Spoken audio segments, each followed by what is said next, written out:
Project કાર્ય અંતર્ગત શ્રી અંબે વિદ્યાલય વાઘોડિયા રોડના વિદ્યાર્થીઓ દ્વારા નવી શિક્ષણ નીતિ તથા સમાજના સેવકોની સેવાકીય કામગીરીને રજૂ કરવામાં આવી હતી।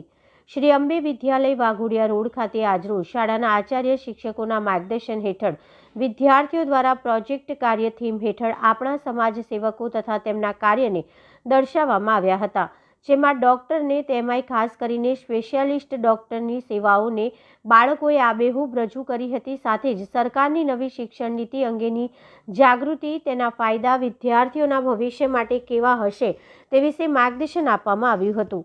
આ પ્રોજેક્ટ કાર્યક્રમમાં 150 જેટલા વિદ્યાર્થીઓએ ભાગ લીધો હતો।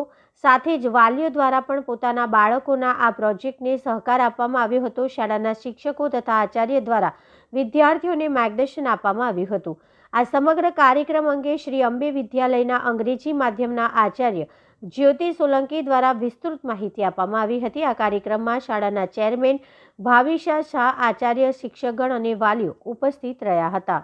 અંબે વિદ્યાલય કેજી સેક્શનના વિદ્યાર્થીઓ તથા ટીચર્સ અને અમારા ચેરમેન શ્રી અમિતભાઈ શાહ અને ડાયરેક્ટ્રેસ કેજી સેક્શનના ભાવેશા મેડમ શાહ, એમના ગાઈડન્સથી કમ્યુનિટી હેલ્પર્સ પર પ્રોજેક્ટ કરવામાં આવ્યો, જેમાં અલગ અલગ જે આપણા સેવકો કહેવાય, જે આપણા સમાજ માટે કામ કરી રહ્યા છે, ડૉક્ટર્સ છે, અલગ અલગ એમાં પણ પાછા સ્પેશિયાલિસ્ટ, એ બધા વિદ્યાર્થીઓએ જ એમનો રોલ પ્લે કરીને સરસ એક્સપ્લેનેશન આપ્યું છે।